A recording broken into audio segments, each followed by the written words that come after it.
perbedaan pendapat tersebut ternyata tidak bertolak belakang sama keadaan. Apa maksudnya? Yang pertama kali masuk Islam dari wanita seluruhnya adalah Sayyidina Siti Khadijah radhiyallahu. Yang pertama kali masuk Islam dari laki-laki yang kerabatnya Nabi Muhammad adalah Sayyidina Abu Bakar As-Siddiq. Dari pemuda yang pertama kali masuk Islam adalah Sayyidina Ali bin Abi Thalib. Tapi Siti Khadijah bukan hanya dia masuk Islam, setiap Nabi Muhammad ini bahasa sekarang mungkin uzlah atau khalwah.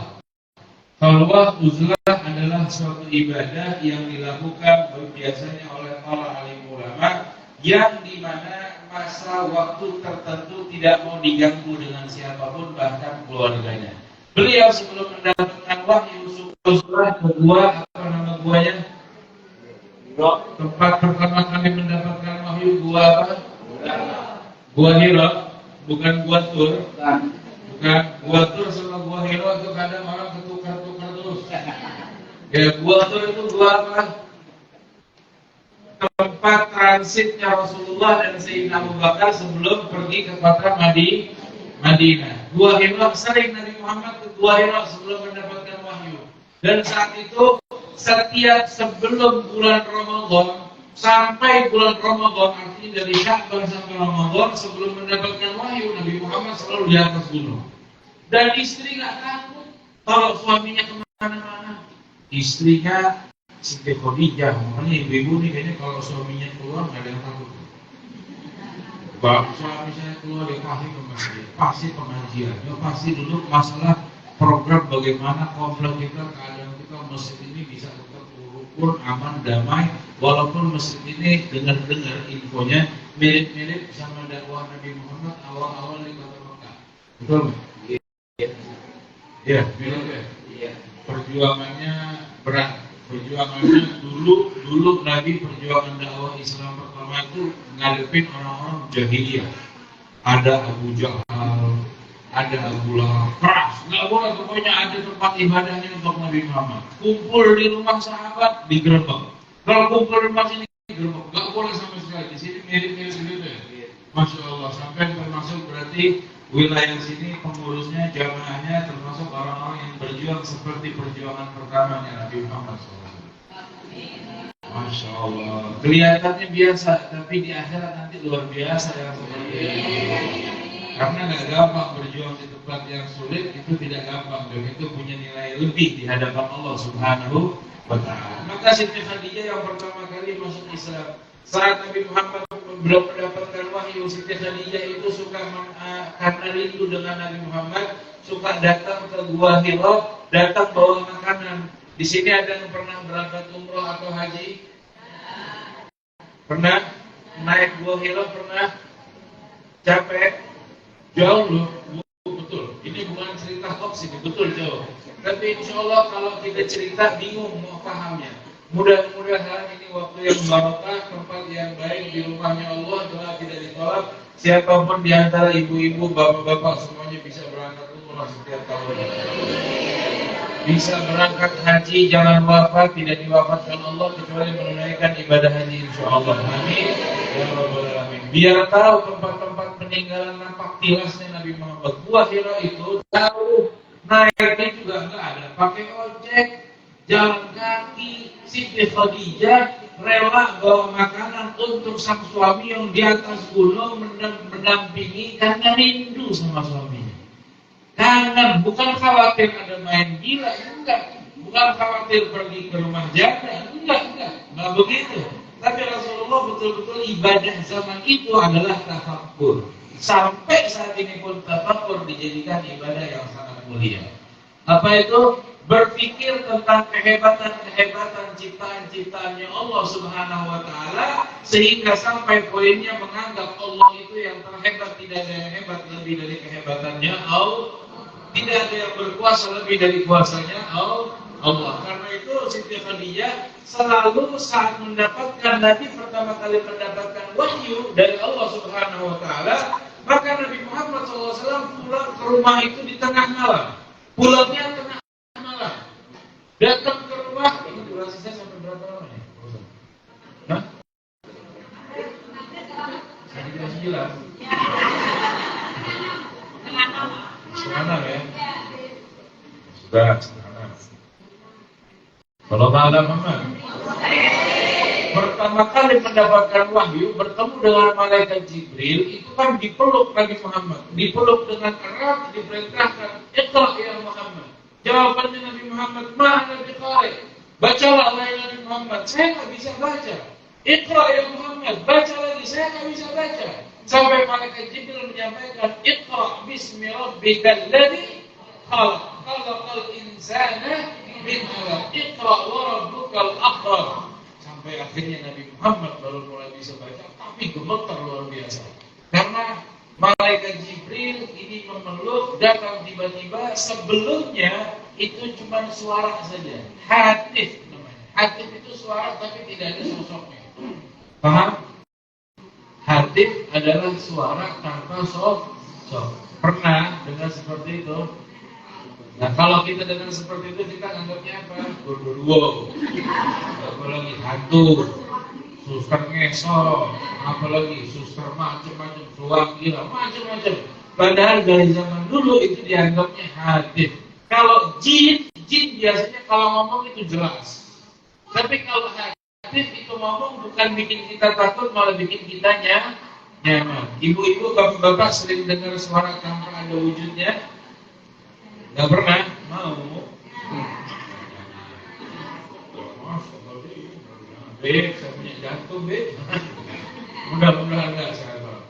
Dulu dengar suara, tapi suara hatif kalau datangnya dari malaikat itu bikin nyaman. Tapi kalau suaranya dari jin itu bikin takut. Ya, nah makanya terkadang zaman itu ada betul, tapi zaman sekarang ini terkadang juga banyak hoaxnya. Ibu-ibu, bapak-bapak kalau sering dengar kabar dari suara tanpa ada wujudnya, kita sudah sering tahu di mana. Masa ya suara beda-beda wujudnya sama aja? Ini tak lebih-lebih dari suami. Suaranya ada, tapi wujudnya nggak ada. Ada ternyata zaman sekarang, gampang dipahami. Dan kalau mendengar suara yang membuat kita takut atau membuat kita emosi, jangan langsung dipercaya suara tersebut. Contohnya, bu, saya dengar suami ibu lagi jalan di sini, bu. Hah? Yang benar? Wah, ini dia deh sosok-sosok suara mirip suara jin zaman dulu. Ya kalau suka seperti itu zaman dulu begitu. Ya atau bapak-bapak, Pak, sampean katanya diomongin sama bapak fulan. Katanya sampean korupsi, sampean begini. Wah, yang benar, kurang ajar, bikin gerget. Nah, itu jin namanya. Itu jin namanya, karena sifat manusia tidak akan menyebarkan fitnah atau menyebabkan dua kelompok bermusuh. Asli fitrahnya manusia, apalagi muslim. Masya Allah. Karena itu saat pertama kali mendapatkan wahyu, takut Nabi Muhammad. Takut karena takut pertama kali ketemu hadis suara yang selama didengar. Saat itu sosoknya malaikat Jibril hadir, bukan hanya sosoknya memeluk Nabi Muhammad SAW. Jadi takut, gemetar, malam-malam tetap rumah istrinya Siti Khadijah.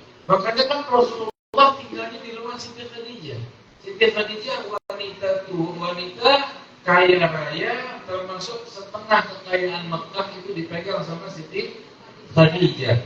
Jadi tapi wanita yang kaya menikah dengan sang suami tidak menjadikan suaminya ini seperti di bawah levelnya, tidak. Itu bukan didikannya Siti Khadijah, bukan didikannya Islam. Sekaya-kayanya sang istri, kalau sudah menikah dengan suami tetap di bawahnya suami. Pernah dengar hadis Nabi Muhammad kalau surga itu ada di mana? Di bawah telapak kaki mohon maaf, itu suami. Gak ada di dalil, gak ada ucapan ulama, tidak ada kakinya suami, tidak ada surga. Ya, jujur, betul Pak. Sebetulnya saya juga agak protes ya. Cuma betul, ibu-ibu ini pegang kunci surga itu di bawah telapak kaki.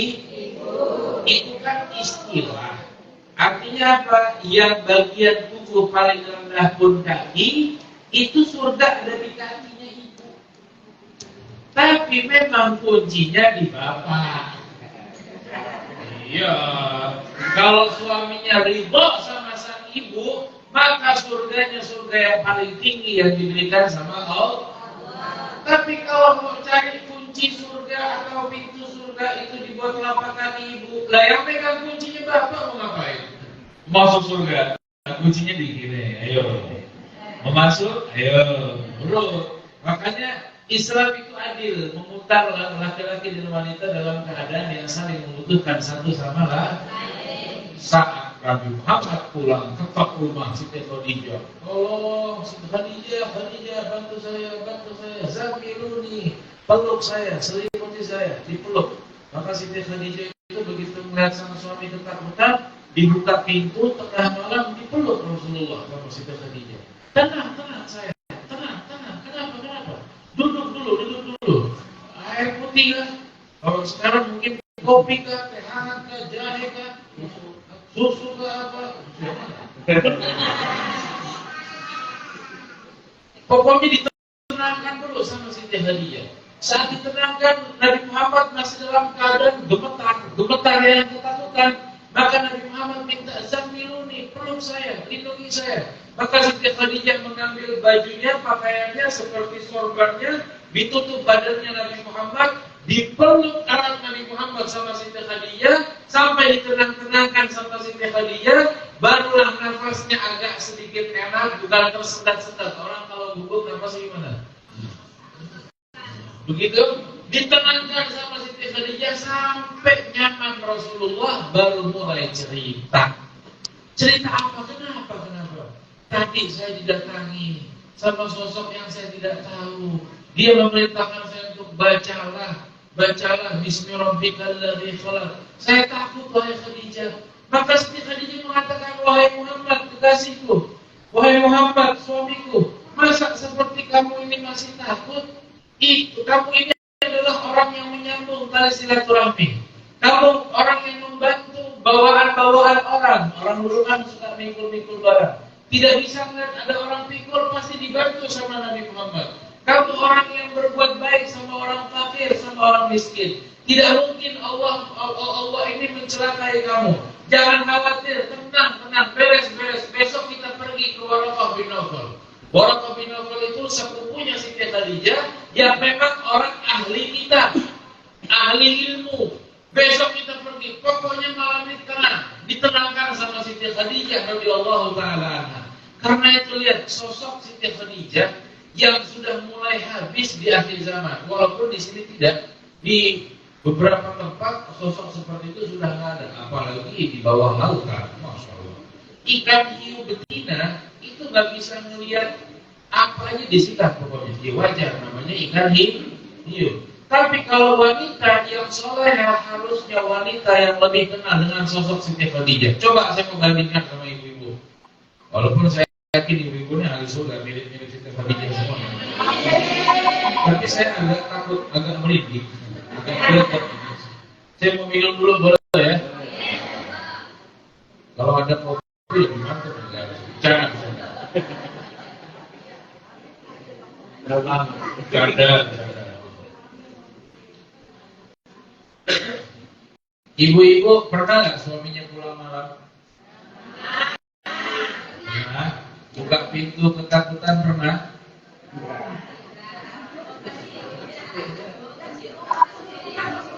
Tiba-tiba misalnya sudah jam 9, jam 10 malam, bapaknya ditelepon nggak aktif-aktif. Waduh, pertama aktif, tiba-tiba diteleponnya ketiga kali, keempat kali nggak aktif lagi. Di WA nggak dibalas. Waduh, tulisan. Hujan. Waduh, kemana suami? Nggak lama, jam setengah 12 malam ketok-ketok pintu dengan hujan-hujanan. Kira-kira yang ibu lakukan pertama kali apa?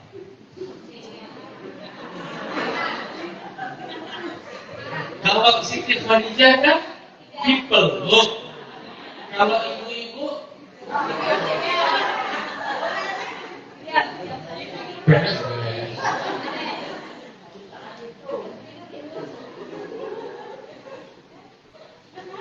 Kenapa handphone tidak aktif? baterai. Saya telepon berkali-kali. Bu, baterai mati. Alasan aja. Dari mana? Cek handphonenya, lihat handphone. Belum sih. Isinya apa aja ini? Masya Allah. Ini Rasulullah saat ketakutan itu pasti mencari istrinya karena istrinya selalu menghilangkan rasa takut sang suami. Makanya Rasulullah tidak bisa menduakan Siti Khadijah dan tidak ada wanita sekelas Siti Khadijah dalam hatinya Rasulullah SAW. Dalam keadaan takut yang menenangkan Siti Khadijah, gak ada uang yang kasih uang Siti Khadijah. Mau memberikan santunan kepada anak yatim, orang fakir miskin, duafa dengan uangnya Siti Khadijah. Mau beli apa aja, uangnya Siti Khadijah. Karena itu wajar tidak tergantikan. Belum sifatnya wanita yang diidolakan oleh sang suami. Jangan mulai banyak bertanya sama apa yang dilakukan suami, tapi mulailah tenangkan dulu sang suaminya. Wah. Ojo curhat Pak. Ojo curhat, bukan waktu curhat ini. Yang ini kan yang isi saya, bukan Mama Dede ini. Nah ini paling tidak menjadi pelajaran. Oh iya, suami saya kok belakangan ini mulai agak simpel, ngumpet-ngumpet handphone dikode ganti terus. Belakangan ini suami saya ini kok nggak pernah bawa uang, uangnya disimpan terus ini. Saya bercanda Mas.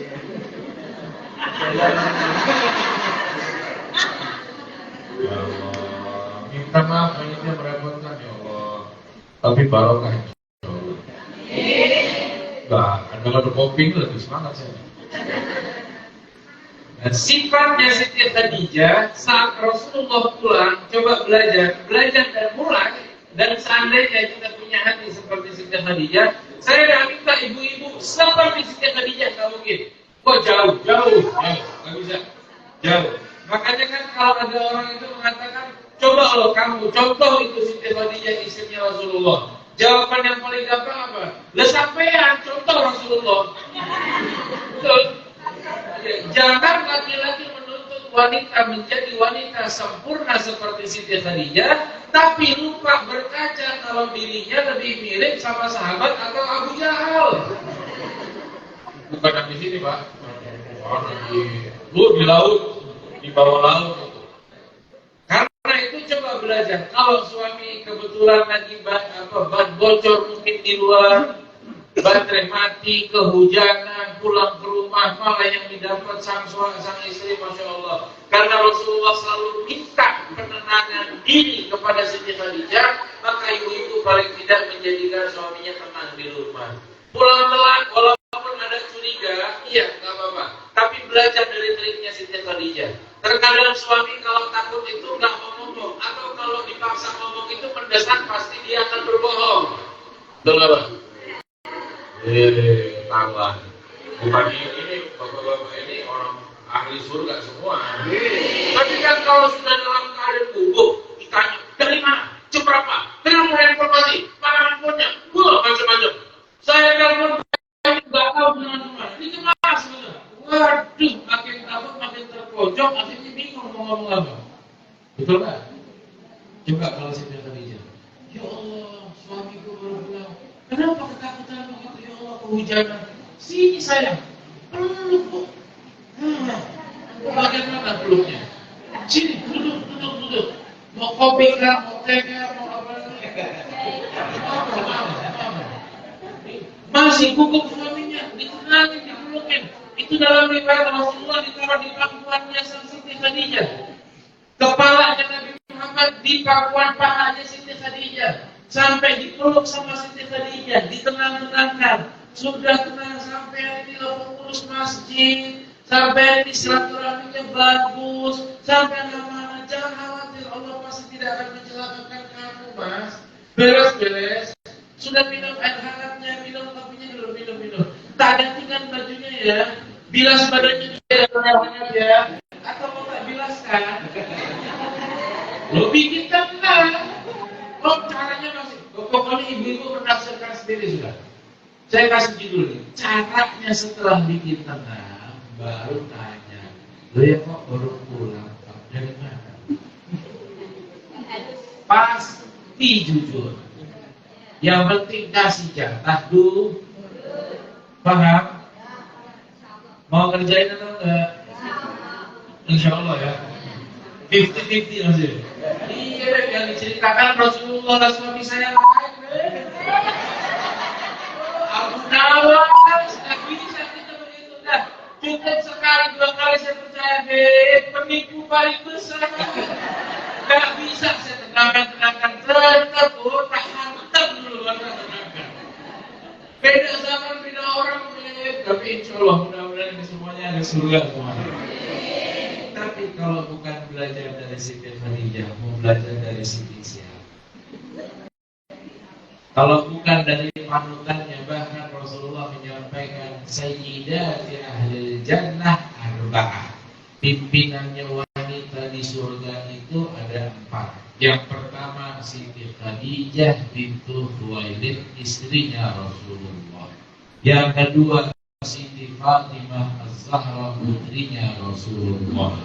Yang ketiga adalah Asiyah imra'atu Fir'aun, istrinya Fir'aun menjadi pimpinannya surga. Yang keempat siapa? Siti. Kalau pimpinan mau masuk surga, Bu? Siti Maryam binti Imran, ibunya Nabi Isa alaihissalam. Siapa pimpinan surga wanita? Siti Khadijah, Siti Fatimah, Siti Asia, dan juga Siti Maryam. 4 pedoman pelajaran terpenting untuk wanita yang mau masuk surga. Monggo kenalan dengan 4 wanita, belajar sifatnya, karakternya, kesehariannya, amalannya, sehingga dinobatkan oleh Allah menjadi pimpinannya ahli surga. Yang tidak kenal dengan mereka, maka tidak sayang dengan mereka, dan tidak sayang dengan mereka tidak bisa mengikuti perbuatannya mereka. Nah, terus di surga mau masuk surga, kenal pimpinannya aja tidak mau masuk surga, wah tuh susah. Ada orang dalam, ada Ustaz. Siapa orang dalamnya? Suami. Waduh.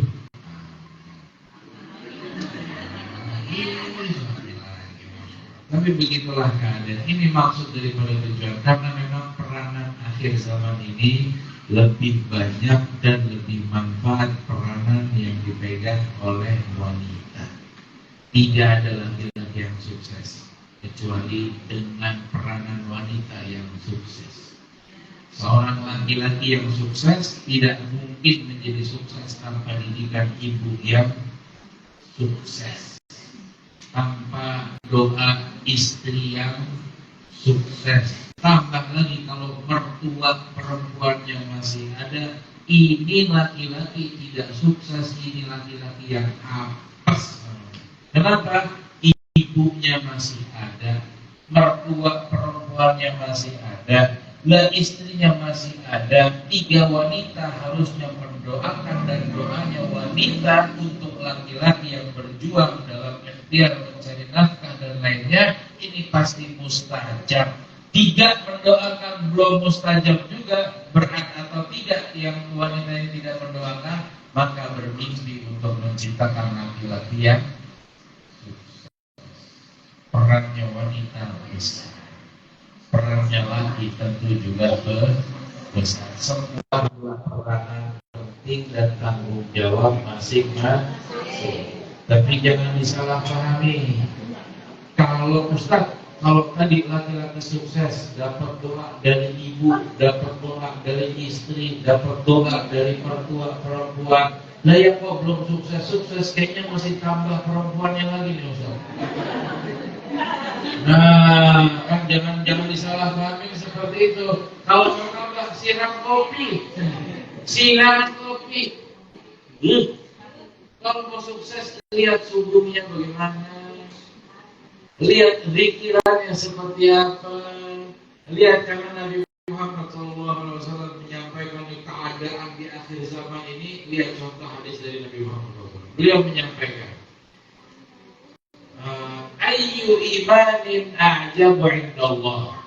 Ditanya para sahabat, kalian tahu apa enggak iman yang paling istimewa itu imannya siapa sih di hadapannya Allah? Maka para sahabat Sayyidina Abu Bakar menjawab, ya Rasulullah, al-malaikah. Sudahlah pasti malaikat, imannya paling sempurna, imannya paling hebat. Maka Nabi Muhammad menyampaikan, bagaimana mereka tidak beriman? Dan namanya aja malaikat, pasti beriman sama Allah. Kemudian siapa lagi kira-kira yang berani menjawab? Sayyidina Umar bin Khattab mengatakan, ya Rasulullah, iman yang paling sempurna, paling sempurna itu pasti para nabi dan para rasul. Kata Rasulullah SAW, bagaimana mereka tidak beriman? Yang mereka diutus sama Allah, mendapatkan wahyu dari Allah. Ya nggak mungkin mereka nggak beriman, pasti beriman. Kalau begitu, siapa lagi yang mau menjawab? Sahabat yang mengatakan, kalau begitu, nahnu ashabuka ya Rasulullah. Kami ini wahai Rasulullah, para sahabat-sahabatmu. Nabi Muhammad menyampaikan, bagaimana kalian tidak beriman? Wal Nabi baina aydikum, Rasulullah ada di tengah-tengah kalian. Lah ya masa masih tidak beriman? Lain cerita kalau Abu Jahal. Lain cerita ya Abu Lahab. Mereka ada Nabi tetap tidak beriman, walaupun mereka percaya dengan Nabi Muhammad SAW. Tahu Abu Jahal itu istilah uang kapas itu yang pertama kali mencetuskan dan memviralkan itu Abu Jahal. Mau tahu ceritanya uang apa seperti itu? Uang sial. Tahu uang sial? Apa itu?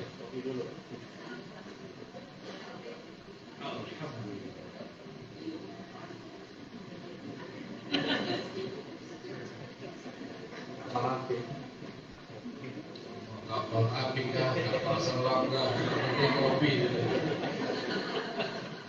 Kalau saya nggak berani minum kapal selam. Kapal selam kalau di Sumatera, di Palembang itu makanan, Pak. Orang Palembang itu kapal selam aja dimakan. Ya, apalagi kapal-kapal kecil ya. Nggak pakai ngunyah makannya. Kapal selam aja dimakan. Sampai mana tadi? Abu Jahal uang apes. Kalau uang ingat ya, Masya Allah. Jadi Abu Jahal ini kan orang kaya, uangnya banyak. Jadi naruh uang itu di rumah itu banyak. Cuma Abu Jahal kalau setiap nyimpan uang disimpan di dalam lemari, disimpan di dalam kantong, disimpan betul-betul, tujuannya biar nggak ketahuan siapapun, bahkan istrinya. Tapi ternyata wanita dari zaman dahulu seperti memiliki telepati dan sinyal yang sangat kuat kalau ada uang. Jadi bapak-bapak itu pasti nggak bisa bohong kalau punya uang, tapi ngomong, aduh bu, uang lagi nggak punya. Ibu terlalu curiga, kok perasaan saya aneh ya? Kayaknya bohong, nggak urusan uang kayaknya begitu ya bu ya. Dan memang fitrahnya perempuan seperti itu. Kenapa? Karena perempuan menjaga uang suami. Kalau suami megang uang banyak-banyak, ngapain? Ayo, sumbang masjid. Saya sumbang 100.000 saja. Alhamdulillah. Kalau Abu Jahal dulu simpan uang, begitu dia simpan uang, dia cari uang yang dia simpan hilang. Dicari-cari, nggak ada. Ternyata dia begitu dicari-cari, istrinya di belakangnya. Kenapa Pak? Oh, enggak Bu. Kenapa? Enggak, saya ada taruh barang di sini. Ini kan? Iya Bu. Kok ketahuan? Oh, jangan coba simpan barang ini sama saya. Abu Jahal langsung ngomong, memang uang sial. Kenapa sial Pak? Sudah saya simpan masih ketahuan. Akhirnya Abu Jahal titip uang sama Nabi Muhammad SAW. Titip uangnya, hartanya sama Nabi Muhammad. Dapat kabar Abu Lahab ikut juga titip uang. Uqbah bin Mu'aid titip uang sama Nabi Muhammad.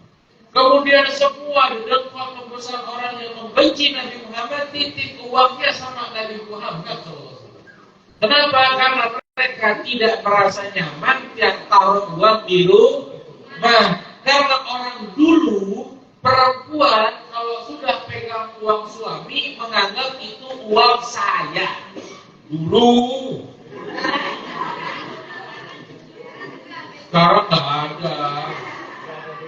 Sama. Kita tahun berapa kan sekarang? Nah, sang suami terkadang nyimpan uang, ini mungkin punya kebutuhan lah, bayar kosan, bayar kontrakan, bayar sewa ini, untuk modal, untuk bayar utang, untuk macam-macam. Dan terkadang ibu itu dulu istrinya Bu Jahal nggak mau ngerti. Pokoknya kalau sudah uang yang ketahuan sama istri, ya uang istri dulu. Saya takut loh. Karena itu uangnya dibikin uang tidak sial, dititiplah sama Rasulullah. Jadi uangnya tidak lagi menjadi sial. Jadi jangan ada kata-kata uang sial. Tiba-tiba uang jatuh di kantong, ada dompet jatuh, terus wah ini gara-gara sial. Enggak. Allah kalau mau menghilangkan sesuatu dari kita, apa yang diberikan sama Allah pasti dengan hikmah yang penuh dan banyak sekali. Maka ketika dikatakan sahabat itu orang yang paling hebat imannya, ya Rasulullah, kita ini sahabat paling hebat imannya. Bagaimana kalian gak beriman? Nabi di depan kalian, nah kecuali kayak Abu Jahal tadi itu ceritanya panjang lebar. Dia tidak beriman sama Nabi, tapi paling percaya sama Nabi Muhammad SAW. Dia ngomong di orang-orang, istilah sekarang di media sosial, ini orang penipu, ini orang ini jahat, tukang tipu. Dukunlah, dia sirap kalian, dia jangan percaya Muhammad, tapi diam-diam dia titip uangnya sama Nabi Muhammad SAW. Itu zaman dulu banyak tuh begitu tuh. Dia maki-maki, jadi menunjukkan seakan gak baik. Istilah sekarang tuh muka dua ya. Muka dua itu sudah ada dari zaman dulu. Kayak Abu Jahal, dia muka dua. Di belakang Nabi menjelek-jelekan Nabi, di depan umum menjelek-jelekan Nabi, tapi saat gak ada orang dia tolong Muhammad titip uang ini. Karena kenapa kata Nabi Muhammad titip uang? Kalau di rumah ini habis. Istri ini kayak punya alat sensor itu loh. Ketahuan, nggak pernah. Bapak punya pengalaman begitu, Pak? Enggak. Aman. Nggak pernah ketahuan. Nggak ada sih.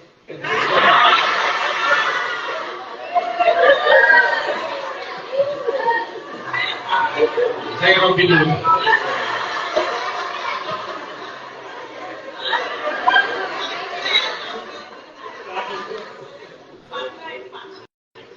Saya bikin istri sampai jadinya malaikat. Ternyata jawabannya, Masya Allah. Gak kangen Pak. Kembali di rumah sama istri. Ya mau gak? Ada yang jaga di sini? Iya. Wah, pokoknya nanti selesai pengajian Pak Batur. Siapa tahu kumpul di rumahnya Allah dalam keadaan baik, sehat walafiat, jadi jodoh dunia akhirat ya. Nah, yang penting sah Pak. Yang penting ibu-ibu juga jangan periksa lemari suaminya orang. Yang bapak-bapak juga jangan sering kasih nafkah istrinya orang. Jangan. Yang penting suami istri masing-masing. Sampai Nabi Muhammad paling dipercaya tapi paling didustakan sama Abu Jahal. Maka Rasulullah mengatakan dia sahabat wajar paling hebat imannya. Kemudian sahabat bingung, siapa yang paling hebat imannya ya Rasulullah? Nasu yakuna min ba'di amanu bi wa lam yaruni. Mereka adalah kelompok manusia yang hidup zamannya setelah saya. Mereka beriman kepada saya, tapi mereka tidak melihat saya. Lau seandainya mereka memiliki dunia wa mafiha, dunia dan seisinya, untuk dibayarkan bisa berjumpa dengan Rasulullah, maka dia akan lakukan apapun yang penting bisa berjumpa dengan Rasulullah. Hum a'jabu imanan indallah. Mereka yang lebih istimewa imannya di hadapan Allah. Yang dibilang istimewa siapa? Bapak ibu semuanya yang dibilang istimewa imannya sama Rasulullah. Kenapa? Karena tidak melihat Nabi Muhammad tapi mau menjalankan ajarannya Nabi Muhammad. Tidak pernah melihat sahabat membangun masjid, tapi mau berjuang membangun masjid ini menjadi hal yang ini rumahnya Allah. Kalau sudah ada rumahnya Allah, maka tentram orang-orang sekitarnya. Tapi ingat Bapak Ibu, setiap ada masjid, di dalamnya selalu ada kebaikan, tapi di luar masjid setan menunggu. Betul nggak? Apa maksudnya setan? Fitnah, curiga satu sama lain. Dalam Islam salah itu boleh kok. Kalau pimpinan, kalau ustadz itu mungkin nggak salah. Mungkin, tapi salah yang lebih salah bukan dinasehatin dengan cara yang baik, tapi malah diomongin di kanan kiri. Itu cara solusi menyelesaikan masalah yang akan menimbulkan masalah lebih besar. Di zaman Rasulullah pun sering terjadi fitnah. Jadi orang yang ngurus masjid itu harus tebal. Apa tebalnya? Tebal telinganya, tebal pandangannya, tebal ucapannya, tebal pikirannya, dan tebal hatinya. Artinya apa? Setiap siapapun yang diizinkan mengurus rumahnya Allah tidak akan lepas dari fitnah, cacian, hasud, omongan. Betul nggak Bapak? Sering diomongin, dilempar, waduh, kita aja. Sering diomongin, dilempar, diadu domba, ya. Sering nggak Bapak, nggak Ibu, sama nggak? Nah, karena mengurus masjid ini hanya orang-orang yang istimewa. Tapi kalau ada perkelahian, ada cekcok di dalam pengelolaan masjid, wajar atau tidak? Wajar, karena setiap ada perselisihan, saat kita mau memaafkan dan saling memaafkan, maka di situ akan timbul ukhuwah yang lebih baik lagi dari sebelumnya. Dengan syarat tidak baper, dengan syarat tidak mendendam. Dulu dia saya nggak akan lupa. Dendam itu bukan sifatnya manusia. Manusia itu diciptakan kullu mauludin yuladu 'alal fitrah. Setiap anak yang lahir itu lahir dalam keadaan suci. Nah, sifat dendam itu sifatnya siapa? Setan. Jadi yang suka dendam itu setan. Yang suka dendam itu setan. Yang suka dendam itu. Tapi di sini kan nggak ada yang dendam kan setan.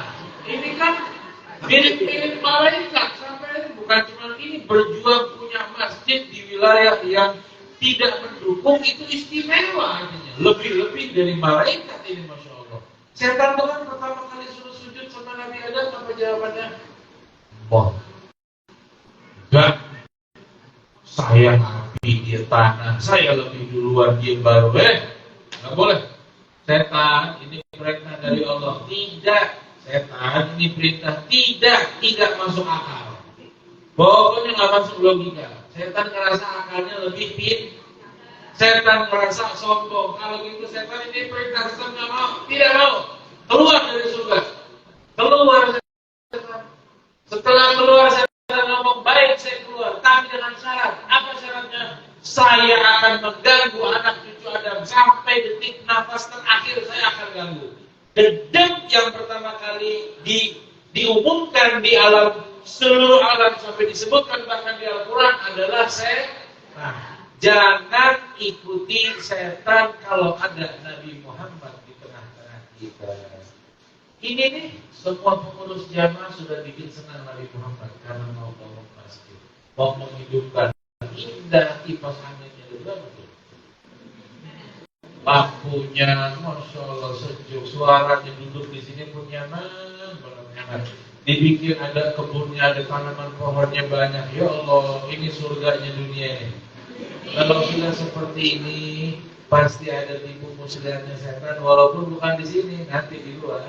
Di luar ada lagi kecurigaan macam-macam. Maka jangan dan lawan tipu muslihat setan dengan apa? Dengan sering-sering kumpul, bikin pengajian, rutin pengajian latihan rutin, mingguan kah, bulanan kah, ibu-ibunya kah, bapak-bapaknya kah, bikin gotong royong, yang laki yang kerja berat, ibunya yang masak. Ini kumpul seperti itu, umatnya Nabi Muhammad tidak akan tersesat dan celaka selama sering kumpul.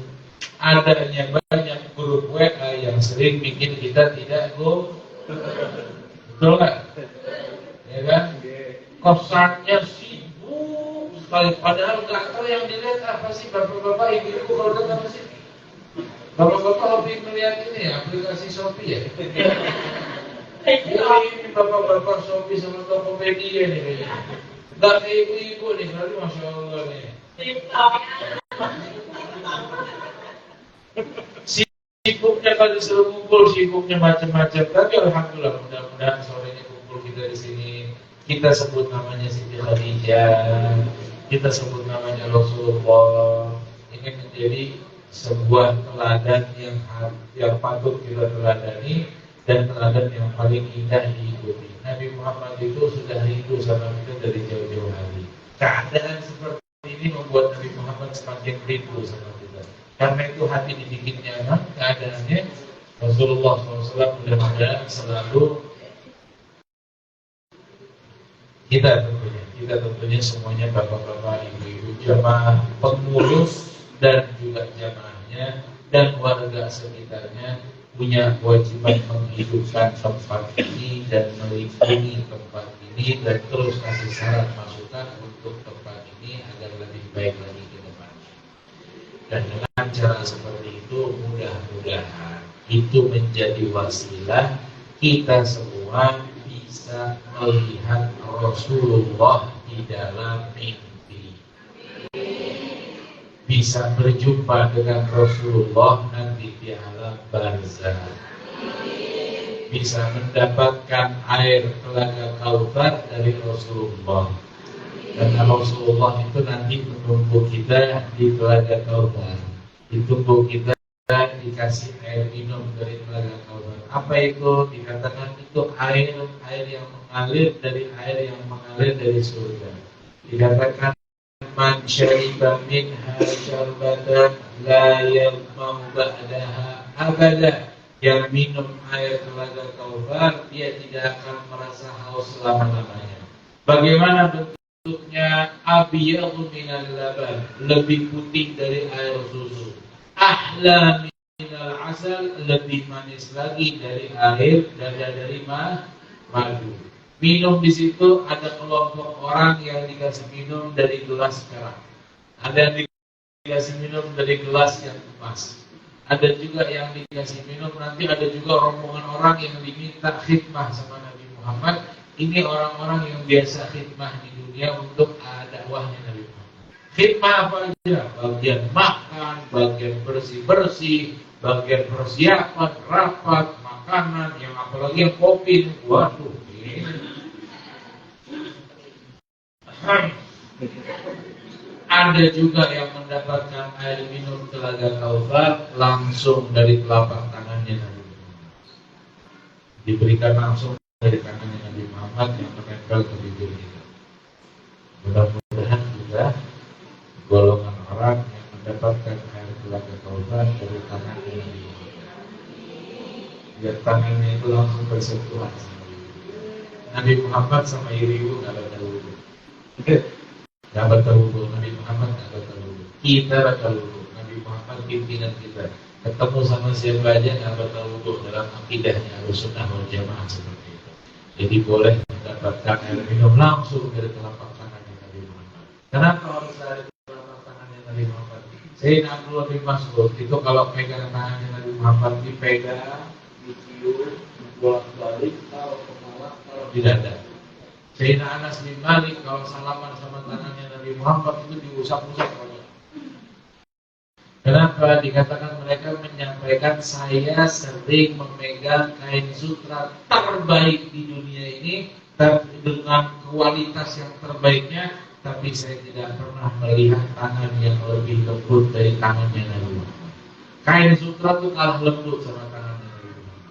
Dan tangan tersebut yang kita harapkan bisa memberikan kita air telaga Kautsar dari telapak tangannya Nabi kepada seluruh pengurus, ketua DKM-nya, para asatidahnya, tokoh-tokohnya, penasehatnya, dan jamaahnya, juga ibu-ibunya. Masjid ini nggak akan menjadi keren tanpa ibu-ibu, betul. Zaman ini nggak akan menjadi keren tanpa the power of iman. Maka insya Allah kumpulnya kita ini banyak mendapatkan manfaat. Kumpulnya kita ini bukan hanya di dunia saja. Kumpul di dunia, di rumahnya Allah dalam keadaan baik, maka insya Allah dikumpul nanti reuni akbar bersama Nabi Muhammad di surga insya Allah. Saling, kalaupun di antara kita nanti gak ada di surga, gak ada kelihatan mana ini, kok yang ini gak ada, yang ini gak ada, nanti kita saling tangan kita bergandengan di dunia dan juga bergandengan ini sampai di akhirat, sampai di surga. Tidak ada di antara kita kecuali semuanya masuk surga insya Allah. Masuk surganya tanpa hisab insya Allah. Masuk surganya langsung bagaikan kilat insya Allah.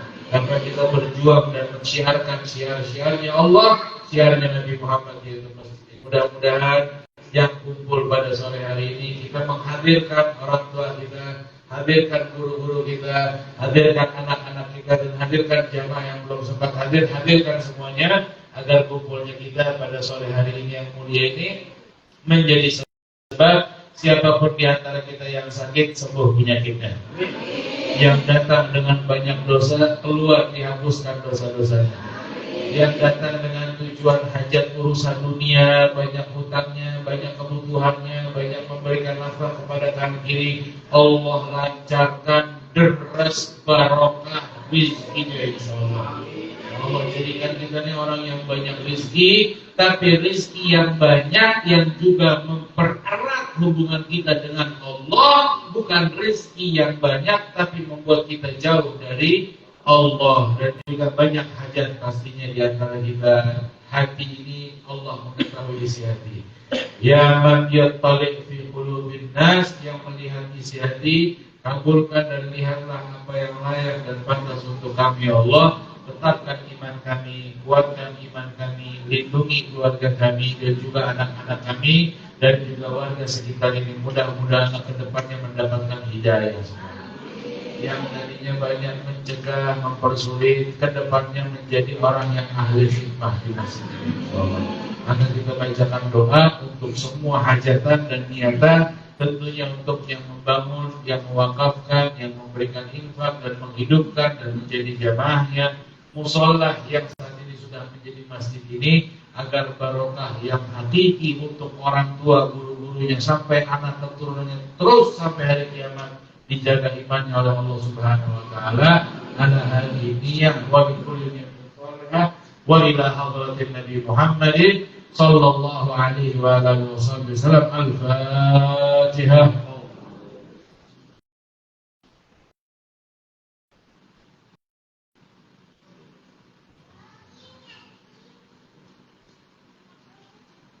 Amin amin ya rabbal alamin.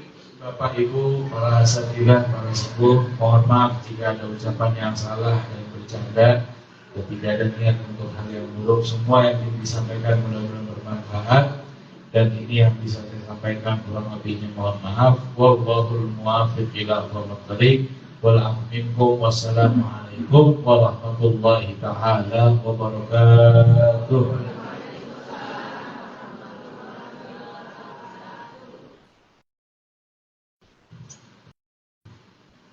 Terima kasih kepada beliau Al-Habib Hilmi bin Khalid bin Qaf LC yang telah memberikan